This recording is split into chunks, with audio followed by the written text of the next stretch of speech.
Hello, everyone. Welcome to the Matchbook Horse Racing podcast, where we're getting stuck into a busy weekend. 2 days, as seems to be the way at the moment, with our previews take centre stage. Friday and Saturday, we're having a look at with some rearranged races on Friday, or one in particular. We'll come to that. Cheltenham and Doncaster for us through and through. 7 races we're going to preview for you. It looks a brilliant weekend's racing. Again, Matchbook's own Micheál Deasy is with us. Adele Mulrennan joins us once again. Steve Jones is back for a little bit more, and Deasy was in very good form last week, found 21.0 winner, Grand Sefton winner, Bow Bay. That was very good of you, Deasy. Good stuff. Got us out a bit of a hole there, in truth, because we weren't in fine form across all of us, but Deasy banked in a good value winner. And Deasy, you as Matchbook's representative, you've got some details of an offer for us. What is it? Yeah, we have a new sign-up offer on site now, Tom. It's bet 10, get 10. So this is for new customers only, obviously. Once you sign up, place your first bet of £10 or more on a market at odds of 2.0 or more. Once that bet settles, you get a tenner back. So if you place a tenner on Steve Jones's bet this week, when it loses, you can get your tenner back. Happy days. That's a vote of confidence for you, Jonesy. Isn't that nice? And if you liked the way Deasy did that and had a go at Jonesy, or if you didn't, you can feed back to us, because we want you to do that. We're still going with the content survey, Matchbook's content survey. So if you're a regular listener to the podcast or user of Matchbook products, please feed back to us and take the Matchbook content survey. You can head to the pinned tweets on the Team Matchbook page or the Matchbook Betting podcast page, or go to matchbook.com/promo/survey to take that survey. That link will also be embedded in the bio for the podcast. So please do that. Your honest feedback is what helps us improve. Right, let's get stuck into some racing, shall we? 7 races, as I said. The feature handicap is what kicks us off. The Caspian Caviar Gold Cup, the 150 at Cheltenham on Saturday. We've got a few of the usual suspects back here. Some horses who have run, well, I was going to say over this course and distance, but of course we're switching courses now. We're on the perhaps slightly more testing, well, it is slightly more testing, new course at Cheltenham. Master Tommy Tucker lines up the horse that I put up for the Beecher Chase. He didn't take part because of the ground, and here he is heading to betting, and I'm looking elsewhere. But I'll come to that very shortly, because Adele, you can kick us off with the Caspian Caviar. Who do you like and why? I like Cool Cody. I think based on his performance at Cheltenham last time out as well. I know there was a bit of people saying that Evan Williams' horses were a little bit quiet, but they've been running well in defeat. So his horses are in good form now, apparently. So I'm going to stick with him. He was ridden a little bit more aggressively that day. I think he ended up being in front because there was a faller. So he ended up having to make most of it himself. But he's just got a character that I really like. He's got a temperament that, like, he's gutsy. He tries his best. He's got his heart on his sleeve. So I'm going to stick with him. And I don't think he's a bad price as well. So I thought you could go at a place bet, just depending on what price he is. If he was any bigger than 6s. DC, you've got prices for us. What is he? He's a good bit bigger than 6s. He's 11.5. 11.5. I think that's a fantastic place bet, and that's where I'm going to be looking. I would be going a small win and a place on him. That is a fair price. For him, I think it's a massive price for him. I just thought that he might not quite get the lead, like an easy lead. I thought he might get taken on because there is a bit of pace in the race, but it was kind of more the fact that he ended up being in front, so he had to kind of do the aggressive thing. I think it's really nice as well to see Adam Wedge back in the saddle as well, because he gets on really well with this horse. Obviously, he's been off injured, so it'd be nice to see him rewarded with a nice win on his return. It was soft ground, Adele, when he won last time. Are you banking on similar sort of ground? There's a bit. It's good to soft at the moment. We're doing this. Where are we? Thursday afternoon. But there's a bit of rain around tonight. I can't imagine it quickening up anyway. So I'd say it'll be on the slow side. So it won't be far off what he raced on last time. I'll pick up there, because I thought Al Dancer came to win the race actually last time in the Paddy Power Gold Cup, and then Cool Cody just pulled out more. I was really impressed, as you say, Adele, with the way that this horse just kept on finding. Really gutsy, and that's what you want at Cheltenham. I thought he was possibly going to get swallowed up. I did think that he'd be a shorter price than Al Dancer. My selection in the race is Al Dancer because of the switcher tracks to the more testing new course. I think that's going to suit him. He's a horse who I think could possibly have 3 miles on his agenda at some point. I like the way he went through the race last time. But I do think, as you say, that early faller affected the pace in the race. With Cool Cody, with Sapage in there, I think they'll go that little bit harder. And Al Dancer was so well backed last time. I know he had a run, and it's a bit of form that have worked out as well, finishing ahead of Master Tommy Tucker. I still think he's well treated. And you sometimes see horses that are beaten in the November version of this race, switch tracks and come and win this. And I just think he fits that sort of billing. I think he's a fair enough price. 8.0 Deasy, or can you give me any more than that? 7.6, Tom, but you'll probably get 8.0 posted up. Can you ensure that, please? Very kind. I'd have a word with our traders.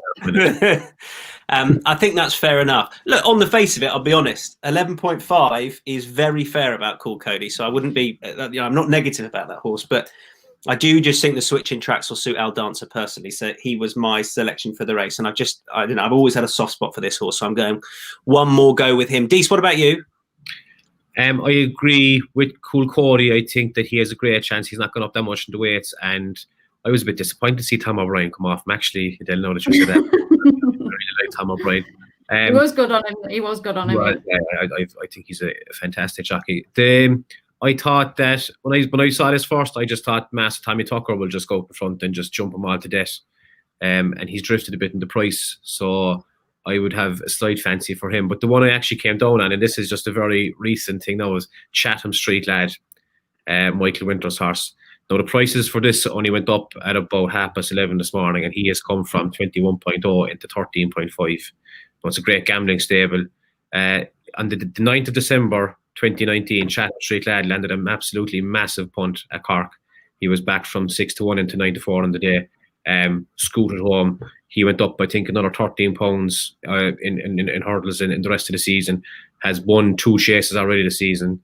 When the money is down from this day, it is well worth taking notice. So I'm actually going to put him up at 13.5 winning place. But I would have great respect for Cool Cody as well. Have you ever? Well, I assume you've heard of Michael Winter's interview before. Mick Winter's interview. He is brilliant. You can't genuinely really understand him greatly, but his enthusiasm he's just absolutely brilliant. So I sort of hope he wins for that reason. That's what I sound like when I'm not on the podcast, Tom, as well. So, But so this is your best behaviour voice, is it? These? Yeah. No, I like they're a great old fashioned gambling stable, and like the whole of the local area up there will be on the horse when they're going well. And that was the same with Chatham Street Lad. I remember that because we went up to Cork, I think, the day after there was some racing on there, and I think he landed another touch as well as the second day. It's his local track, and I thought it's very significant he's gone over here and they're after backing him already, so he could go off a lot shorter. He's got a nice horse in the form of Sace Gold as well, who I think is worth keeping on side of. Anyway, we digress. Steve Jones, what about you for the most competitive handicap of the weekend? I did go round and round and round and round with this, and then I went down and had a shave and did my hair, and then I came back and realised I still didn't have much of a clue. But I kind of agree with a lot of what you guys said, especially with Mick Winters, because he speaks so fast and so with such an accent. I don't think even the Press Association's finest Graham Clark, with the superb shorthand that he's got, will be able to keep track. So if he wins, it'll be fantastic for that reason. But I can see with Cool Cody now, not many horses win the November race and then come to the Caspian Caviar and follow up. I think the last one was Exotic Dancer. But I think with Cool Cody, what he has got in his favour is that he's coming in. He carried quite a low weight in the November race, and so he only went up £6. So he's still on 10 stone something, which is a bit of a help, because I think in these competitive handicaps, the lower weights are the better. That said, I'm with Tom with Al Dancer. I was quite impressed with him, and I know he's third in the weights there, which isn't ideal. But the way he went through the race in November, went third to Cool Cody, I thought was quite impressive. He's a horse that has taken time to get it together a little bit over fences. He did used to pull quite hard in his youth, but I think he's grown up a bit. And in what is a wide open race, I've landed on Al Dancer with maybe Windsor Avenue, who I thought ran a good race last time, went second to Imperial Aura at Carlisle. And we saw what Imperial Aura has done since winning so impressively at Ascot. And I think Windsor Avenue is the sort of horse that's going to improve for a big field handicap where they go fast and he can just come into it. So that would be my two against the field: Al Dancer, Windsor Avenue. They're both nearest the top of the market, so I'm not telling anyone anything they don't know. and I think it's a really tricky race. So minimum stakes, perhaps split on the pair of them. History made on the Matchbook Horse Racing podcast, as Steve Jones agrees with me, and I'm just going to take it as a compliment. That feels great. I could leave it here. Thanks so much. When everyone agrees, everyone's always wrong.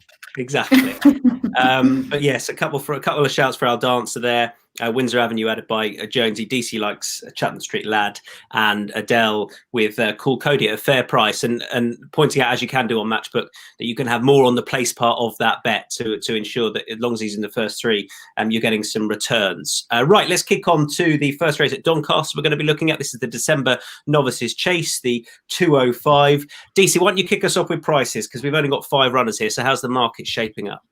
Yeah, so of all the gin joints is 2.0, House Island is 4.7, Hurricane Harvey is 5.3, the Mighty Don is 6.4, and then you have Melanford is 11.5. Jonesy, why don't you kick us off with this? Any of those prices jump out at you? Yeah, absolutely. I think Hurricane Harvey's a good bet in this.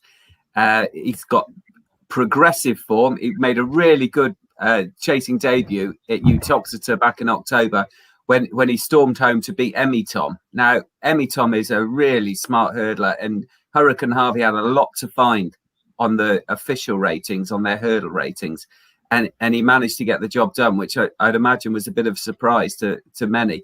And the fact that was 2.5 is even better, because I think he wants to step up to this 3 miles. He went to Wincanton, and I think this is why he's perhaps a lot longer in the betting than he should be, because he went to the Rising Stars at Wincanton on Badger Beer Day. Now, the ground was good, which he doesn't mind, but it didn't make it a test. And Gar Law, who I think is a really good horse on good ground, just got out in front and brushed them all aside. But spinning round Wincanton over 2.5 on good ground was never going to be his thing. Now he steps up to 3 miles. I think we're going to see a really improved effort from Hurricane Harvey. He's got that form with Emmy Tom. He was also third over hurdles to McFabulous on that Saturday after the Cheltenham Festival in the really competitive Kempton handicap. I think he's got a hell of a lot going for him. And I know of all the gin joints was impressive at Exeter. I don't think that was a handicap, and I don't think he's doing anything like the form that Hurricane Harvey has. I think they're really wide apart in the betting for me, and I'm really strong on Hurricane Harvey. Yeah, there's £4 officially between them, but it's early days for both of them. There's a fair bit in the market between them. Dees, what do you want to add to that? So I think there was a great case we made for House Island, Hurricane Harvey, and the Mighty Don. I was going to put up the Mighty Don, but he's doubly entered. He's entered in Cheltenham as well tomorrow, so I'm not going to put him up for this. So I think the way that I would play this is I would lay of all the gin joints. He's 2.0 at the moment, so you're getting 2.0 for the field running against him. I'd be happy enough to take that. I don't think that he is worthy of being so clear of him in the prices. We've got a couple against of all the gin joints there. DC opting to just out and out lay him on the Matchbook exchange. And as far as Hurricane Harvey goes, Jonesy thinks he's a bet. Adele, what do you think of this one? I wouldn't have a bet in this race. Had a good look through, and of all the gin joints, he's in great form. Didn't think his form was that great, though. So I am going to agree with Jonesy. If I was going to have a bet, it would be on Hurricane Harvey. He's got the form I would prefer out of them all. And then, of course, the Mighty Don's double entered. So then you could end up with 4 runners. And tactically wise, it just wouldn't be a race I would be having a bet in at the prices. I wouldn't. But if you're going to ask me for one, I would go with Hurricane Harvey. If you were forced, do you know what? I want to echo that. I won't have a bet in it, so I'd be sticking my neck out if I put one up when I won't be putting my money behind them. As the prices stand, I thought one thing of all the gin joints had in his favour, even though I don't fancy him as such, is that he is certain to. Well, he stayed the trip before, so that's a plus. Although I think Hurricane Harvey will. But it's a watching brief for me. I couldn't get too excited about anything at the prices, so I will be keeping my powder dry with the December Novices Chase. Let's kick on. We move back to Cheltenham, and this is the Albert Bartlett Novices Hurdle, 225 for this one. Go on, Dees, kick us off with prices again. Okay. So Ashtown Lad is at the top of the market at 3.8. Then you have Danny Corwin is 4.2, Aska Honeybee is 5.7, Winhouse is 6.0, Make Good is 7.8, Took the lot 9.2, Pat's Fancy 11.0, and Promising Milan is 17.5. Nice variation in those prices. Adele, you can kick us off. Well, Ashtown Lad was one that Tom Messenger put forward as a horse to follow after he won at Wetherby. Was second to Ask a Honeybee on first return and then followed up to win. And then, of course, followed up to win again at Uttoxeter. I just think he might be a better horse once he goes chasing. I'm not like he's still got some wins to do, I think, hurdling, but I just think if I was to put a horse forward, the one I quite like the most would be Ask a Honeybee. Ran really well last time out, second to Epatont. You can see, of course, just didn't quite have the turn of foot to go with her, but he's the one at the prices. I think he'd be a bigger price than Ashtown Lad, I presume. So I would be going for him. That's the one I like the most out of them all. Just confirm that price for us, Deasy, if you can. 5.7. Yeah, 5.7. So I would be going with a small win price on him. I just put out say as I well. think the step up in trip as well will suit. Yeah, I just want to say that these markets are only kind of newly formed, so you probably will get a bigger price once the real liquidity comes in. So you might get 6.0 on him, but might be able to price up a bit on Ask a Honeybee. A DC pick up there. Are you agreeing with Adele? Are you looking at more towards the top of the market? What do you like? The one I was looking at was actually Danny Corwin. I think that the step up to 3 miles will suit him very well. He's a year older as well. I think he ran once last year. I know that they thought he was a very good horse when he was in the bumpers, but he's not a great price because there has been a bit of money for him. So the other one I was going to look at, I'm going to do. Don McLean isn't here to put up the Irish horse, so I'm going to put up the Irish horse. I think Make Good got him down. has some great form over in Ireland. I think he's at the moment now he's 7.8. Richard Johnson is on him. He got within 2 lengths of a very good Charles Burns horse at Fairy House 2 runs back. Won the next time. What I really kind of caught my eye as looking back through his form was how he got up the hill at Galway behind Angola. He was 100-1 that day. No, he probably ran on past a few of the horses that weren't really trying, but I think that the track will suit him. 3 miles should be fine, and he has a lot of runs under his belt. He'd be hard fit for this, and he could be overlooked in the market. So at 8.0, I'd have a nice small. I'd have a small win bet and maybe a small place bet in the cover. 8.0 for the Irish Raider, Make Good. Jonesy, come to you. And also, who do you think is going to go forward here? Who's the most likely pace angle?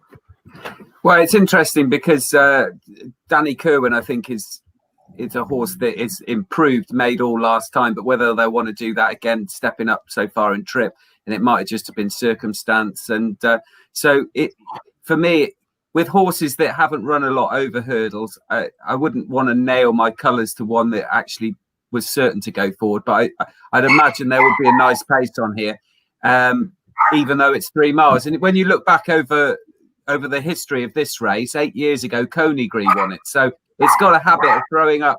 Down, boy, down, boy. I don't think that is Jonesy's dog, by the way. It's not mine.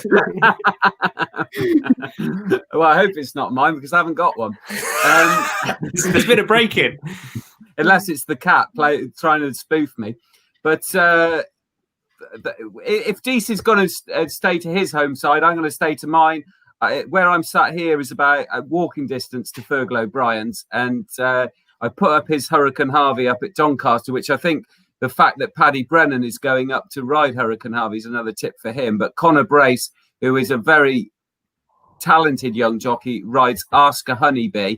And I like this horse a lot. Won 3 bumpers last season. Now, not many horses win 3 bumpers. And he made a winning hurdles debut as well. Since then, he's been beaten twice narrowly. At Newcastle over to 2-6 on Fighting Fifth Day. And I thought this horse has got a great attitude. I think he wants this sort of trip. He's experienced, which I think is a big thing. In these novice hurdles at this time of year, the more runs over hurdles you can have, the better. And there are a few as experienced or more so than him. So it's not a huge advantage for Ask a Honeybee, but I like his attitude. I like his profile. I think going up in trip will help. And Fergal O'Brien is in stunning form still. All season, he's been in great form. And I think he's even passed last season's total since moving to the new yard going back. So lot going for Ask a Honeybee. Nice price. I think he's got a good chance. Can I just correct myself? Second to get around. Right day. You had the right day. It was the same day. That form would look pretty good in this race. I literally was thinking about which horse did I say? Yeah, sorry. Jonesy. But I did also have Danny Cowan down as well. Just thought if we did get a bit of a freak of rain, I thought he might want it a bit softer. I've got him down as well. So I like Danny Cowan, and I will back him at the prices. I agree. I thought he might just be. I can't argue he's standout value. So it'd be a smaller bet than I was going to have.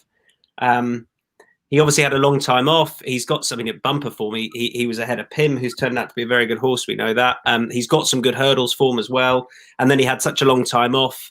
I don't know what the issue was, but he's been described as sort of a relentless galloper. And Paul Nicholls has said that soft ground wouldn't be an issue. I think it's worth just watching what happens with the weather. I mean, I think it'll be soft ground. And the second day it's been raced on as well. So I think it'll be fine.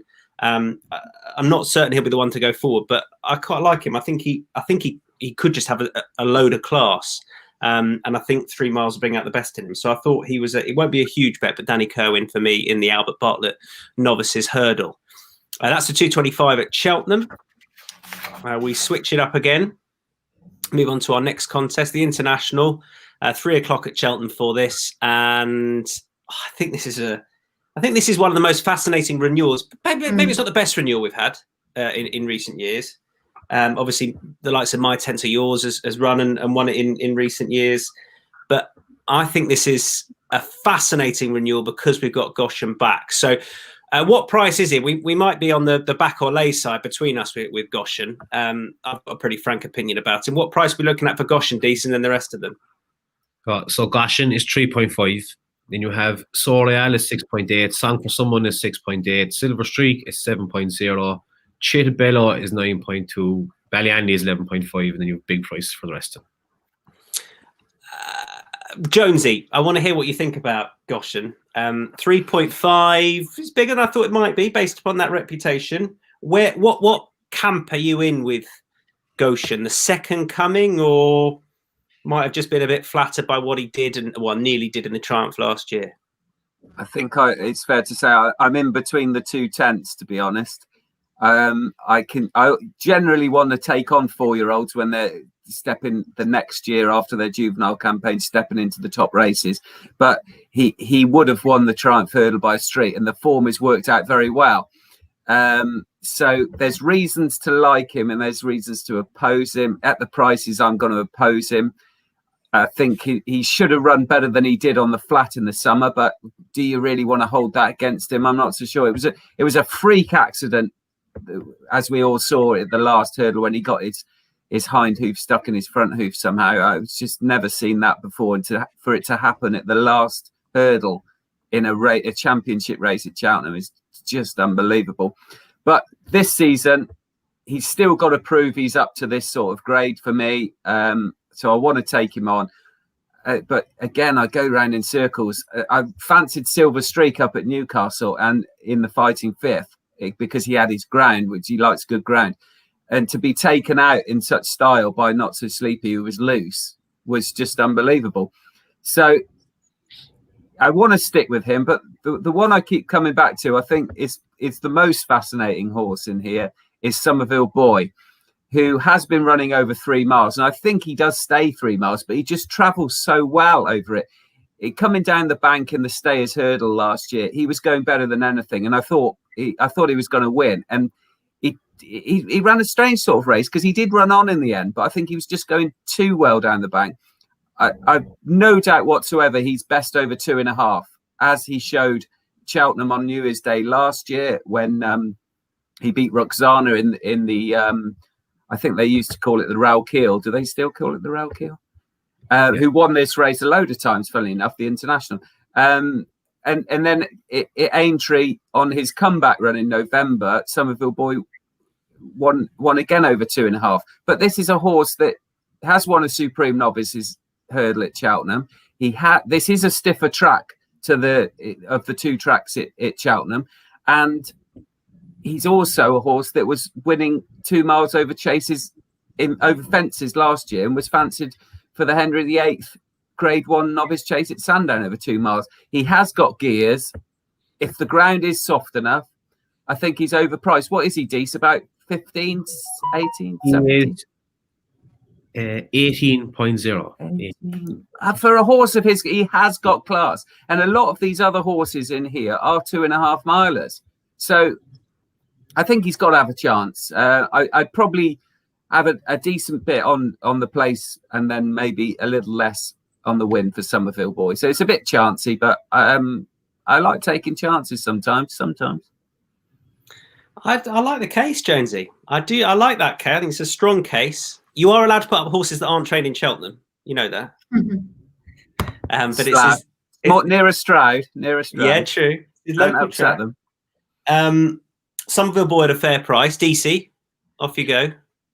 Song for Someone was the one that jumped out at me straight away when I was looking at this. I landed my best bet there a few weeks ago at Ascot. I think he is highly progressive.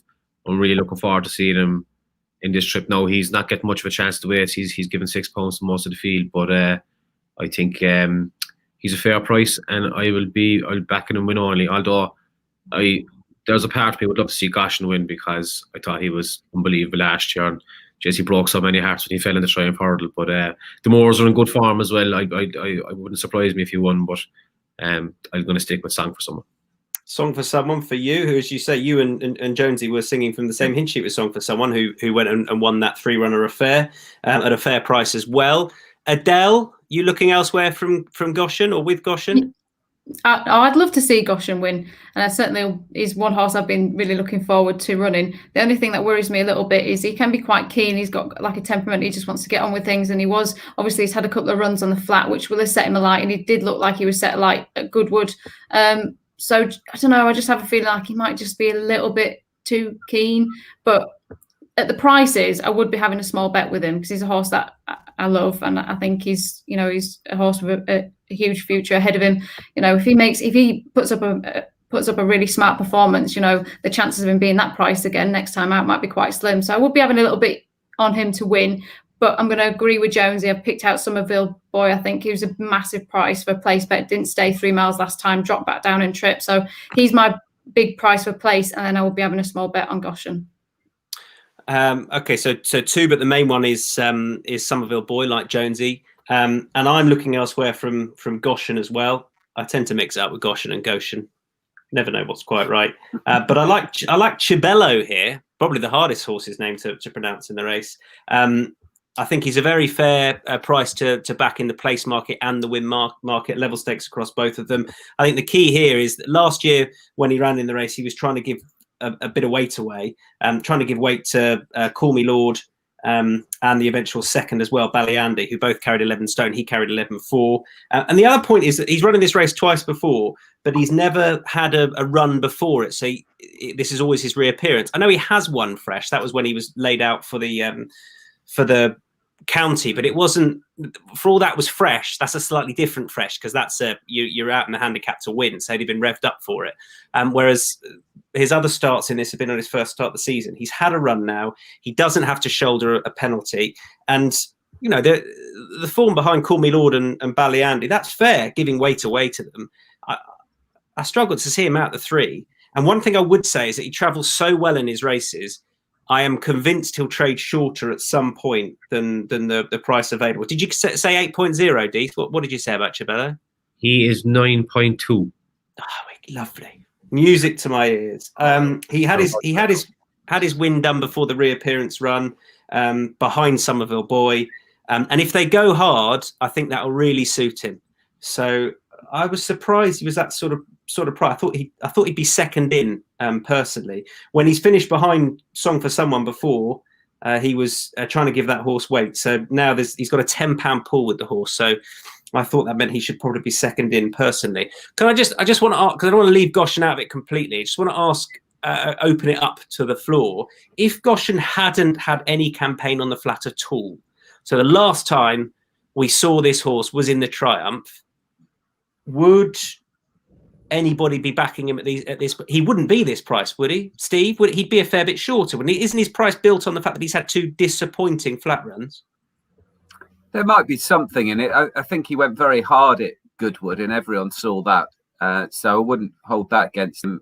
In Haydock, he was coming back off a long break, so perhaps he would be a little bit shorter. But I think it's more to do with the fact that he is a juvenile stepping in with the big boys, or last season he was a juvenile stepping in with the big boys. So there is still that question mark. Yeah, and we have, as you say, there is the old adage of 4-year-olds or rising 5-year-olds struggling, but then all mankind's come out. I know he's done it over fences and won a Grade 1, so be interesting to see anyway exactly what price he goes off. I think, gosh, for a yard in form or first start over hurdle since the Triumph run. Anybody got anything to add to that contest? Lovely. Let's kick on. This is the Bet365 handicap chase at Doncaster. Staying handicap chase, 3:15. Rather than there's a sizable field for this. So selections first, then we'll get prices. Adele, you can kick us off with this one. Again, it will be a race that we're having a bet on. I'm not going to be betting on any at Doncaster, I don't think, on Saturday. I'm going to be very boring actually and stick with the favourite Boldmere course and distance winner there last December. 2 promising runs on return, so I'm going to stick with the favourite. But it wouldn't be a race I would be going mad in at all. I thought you could literally write a little story for the top 3 in the betting. What price is the Boldmere, Dees? 4.0 and has been backed since the price this morning. If I was looking to have a place bet, I'd maybe have a little place bet on Nicky Richards' horses who won the race last year. So I think they're big prices as well. I'd have a little place bet on them, but I wouldn't be going mad in this race. Looking well, he is 14.0. So that's not a bad one. Yeah. So a couple of fair shouts, but not too strong there from Adele, which is what we want. If you don't have a strong opinion on the race like I don't have with Plenty, then by all means let it run and keep your powder dry. Dees, what about you for this one? Yeah, this is a tough one. Like Adele said, just kind of my shortlist was the top 3 in the betting.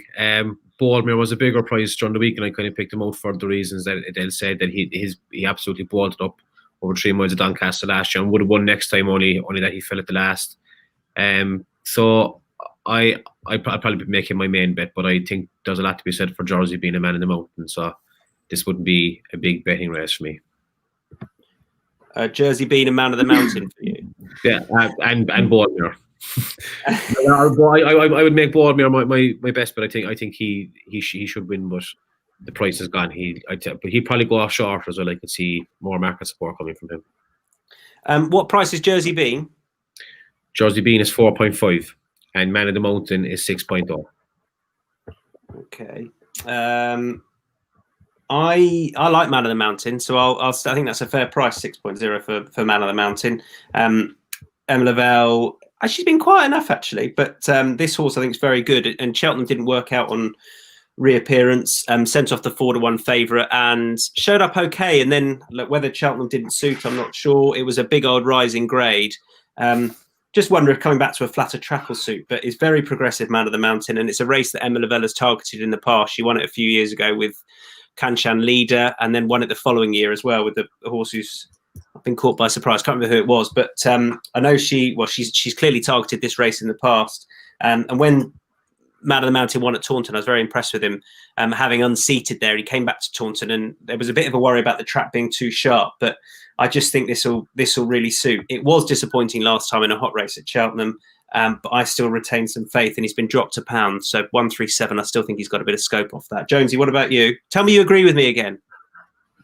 Oh, look out. Yeah, I do. I'm really strong on this horse, actually. For all the reasons you said, I think going back to a flat track and stuff, I thought he ran really well last time at Cheltenham over 3-1 in that race that Froden won. And the third horse, Cloth Cap, has obviously come out and won the big race at Newbury a couple of weeks ago. So the form of that is pretty good, I think. And the way he travelled, he went round really well. I thought Man of the Mountain jumping really well. And although he was beaten 50 lengths in the end, I think the ground had gone very, very soft. And I don't think he was particularly in love with the stiff finish.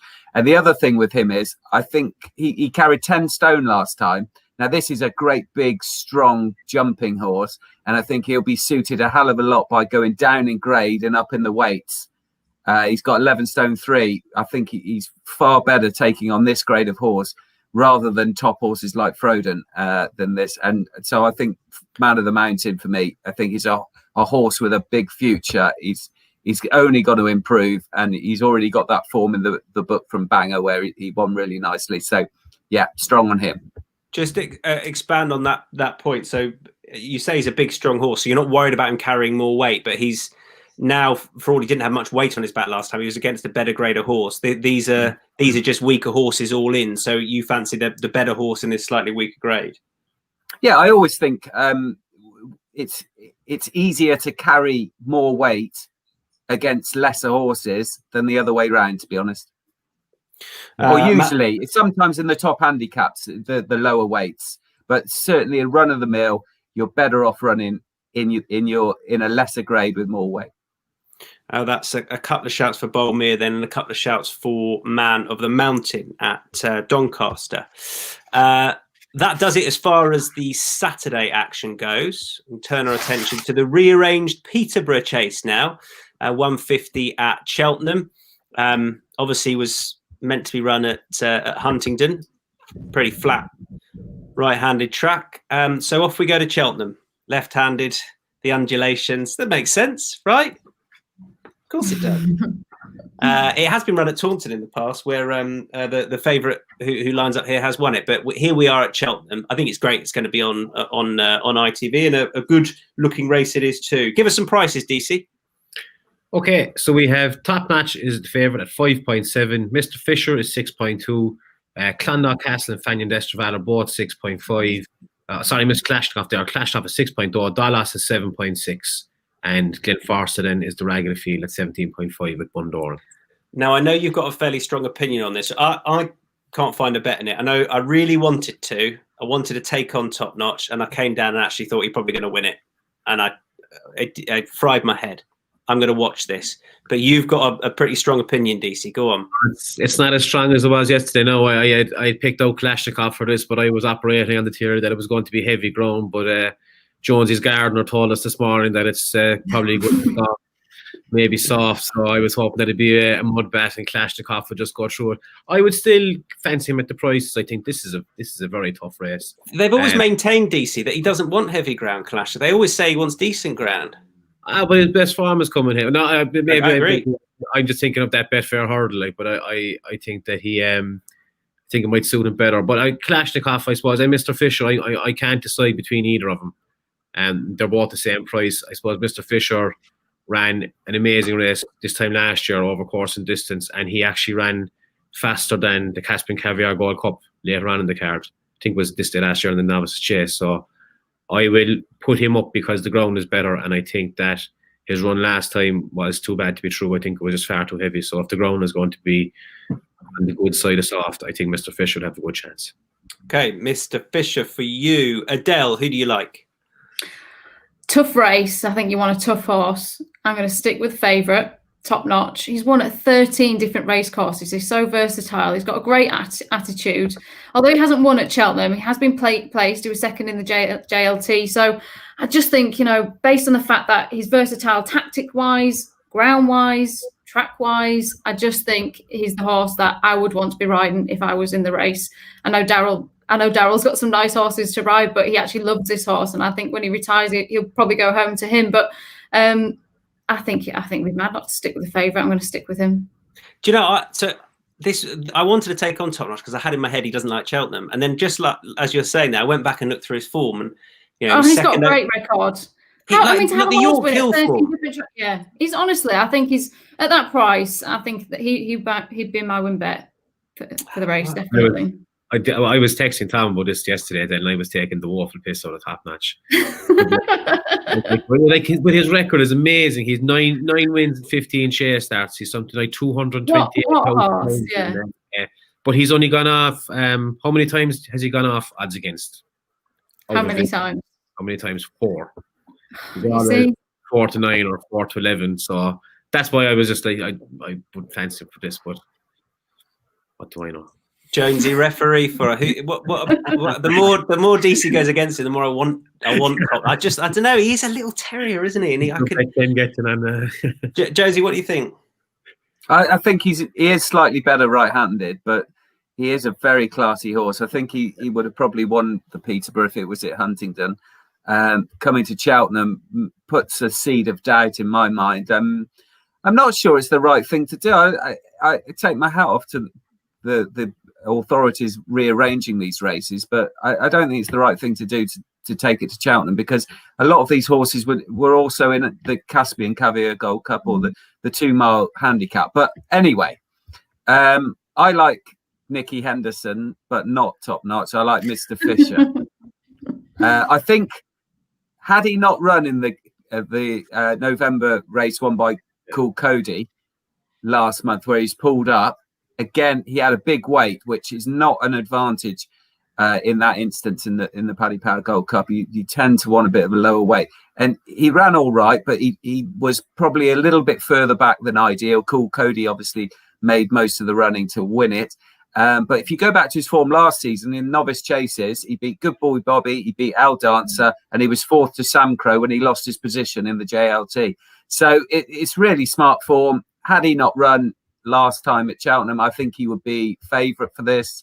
You have got to put a line through that run, but I'm willing to do that because I just don't think it was. I think the circumstance went against him. The ground probably a bit deeper than he liked. And I think we're going to see him much better advantage in a better race with less runners. So Mr. Fisher for me. Mr. Fisher backers, if it did come up soft on the day, would that worry you? No. No, it's not going to come up unraceable, is it, Dees? No, I don't think so. No, and like he ran in the Neumann Novices Chase last year. It was on the same day as the Caspian Caviar Gold Cup day. And I was looking at this earlier. He ran it in 5:31, and the Caspian Caviar Gold Cup day car was running 5:35 on soft ground. So I think that that's 4 seconds faster. And he beat Good Boy Bobby easily that day. So I think he's a nice one for this now tomorrow or Saturday. I wonder if the question was based on, I think they blamed the ground last time. So I wonder if and they said he lost the shoe as well. He lost his left lower shoe. So it was just too bad to be true. He was never in the race. So he had been backed all week as if defeat was out of the question for that. So Adele, as a horsewoman, a horse losing a shoe, because this is a genuine question for me. Sometimes if I'm looking to make a case for a horse, I go, well, I lost a shoe last time. I mean, how much substance does that actually have? For me, not a massive one. I mean, there's so many times I see horses in the winner's enclosure and they've lost the front shoe. Yeah. Obviously, it does happen. Sometimes the horses do feel it because they might have overreached while pulling it off. That can happen. It wouldn't be a great.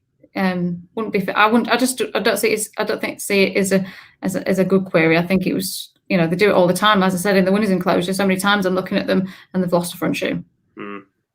I'm still going to use it to make a stronger case for horses. It's just it sounds good anyway. Yeah, they got the headgear on. He lost a shoe last time.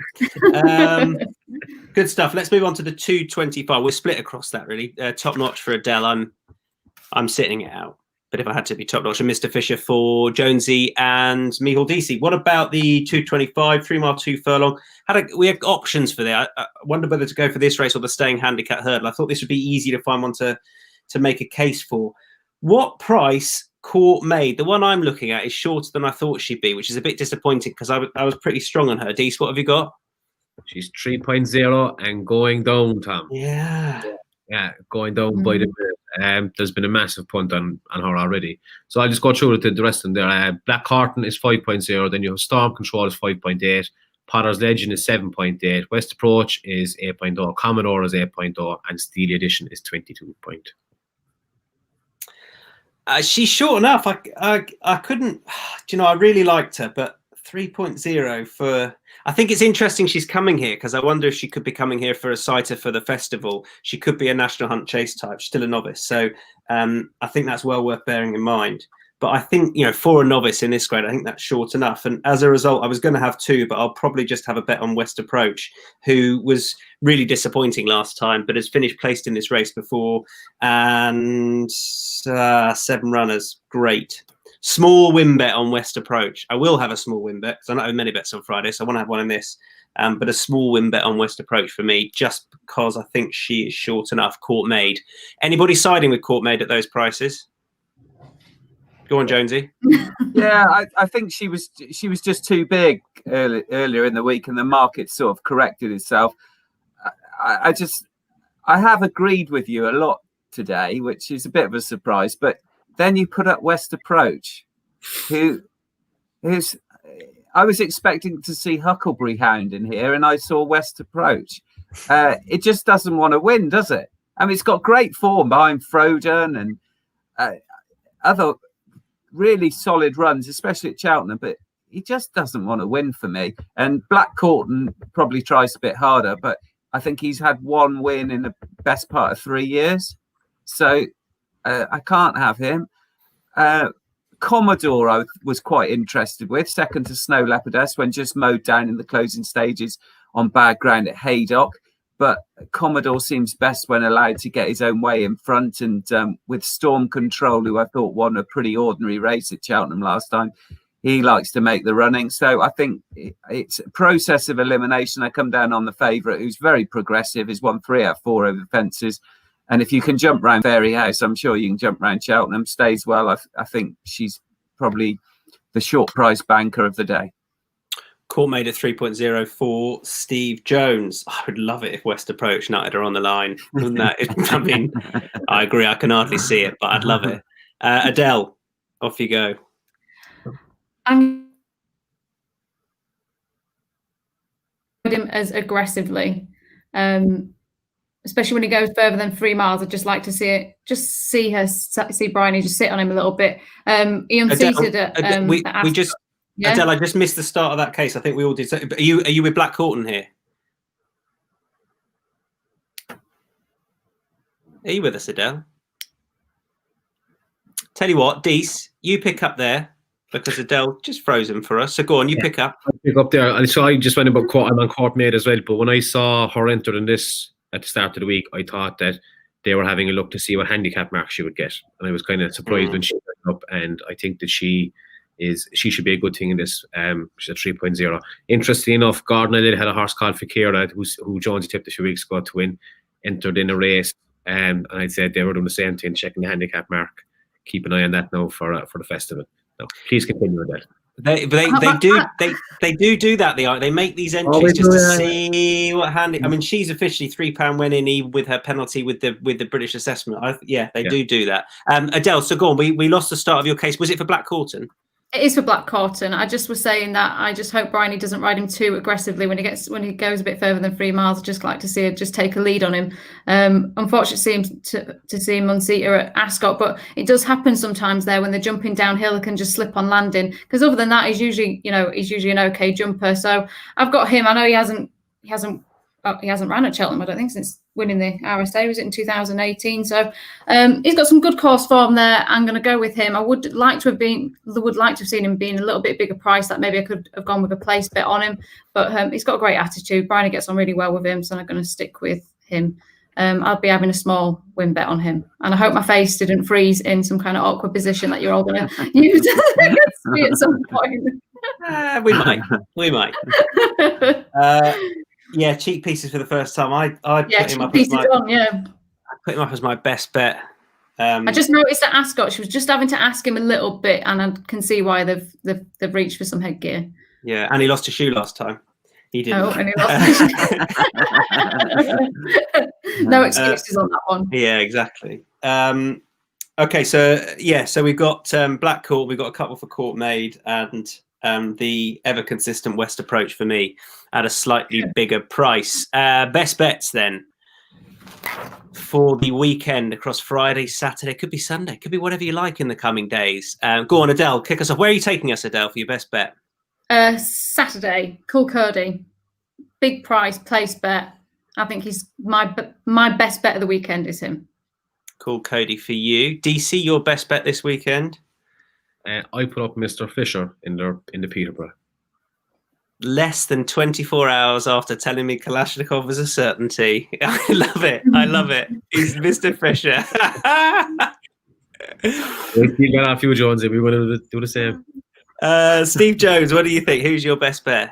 Well, I'm glad Dees went for that because I was tempted by Mr. Fisher, but I've talked myself into Hurricane Harvey at Doncaster in the 205. Hurricane Harvey for you, the second race we previewed. We've got all different races here because I'm going to go with a big emphasis on the place market. But I think a Chibello in the international hurdle is, or could cause a bit of a surprise. Look, Goshen can go and win, that's fine. But I thought Chibello was a very fair price. I think 9.2 was what DC quoted. So that'll do for me. There we go. 7 races done. And some fair shouts at big old prices put up. Now, don't forget, we're all the way through to Christmas. We're previewing. So we've got the weekend before Christmas, where Boxing Day is on the Saturday this year, which is an absolute head wreck. But it means we've got plenty of good racing for you. We will, of course, be previewing Boxing Day before Christmas. So you can, throughout the Christmas period, rather than having Christmas dinner, you can listen to the Matchbook Betting podcast. Very important. And also next weekend, we've got a Friday morning recording for you, previewing I think the Feast of the Action is from Ascot, where we've got the long walk, etc. Really interesting staying hurdle division we've got there to preview. So the main stuff will be at Ascot Friday morning for that. That is it for this week. Don't forget to do the content survey. Leave us your feedback. That's very important to us. You can go to the Twitter pages, the pinned pages, the Team Matchbook page, and also the Matchbook Betting podcast, and it will be in the bio for the pod. DC, thank you very much indeed. Thank you very much. Adele, thank you. Beautiful picture of Yuk and Glenn for those watching behind you. Isn't that lovely? Really like that. And Jonesy, thank you very much indeed, sir. Thanks everyone. Thanks to everyone for their thoughts on the Matchbook Betting podcast this weekend. And thank you to watching. Bye for now.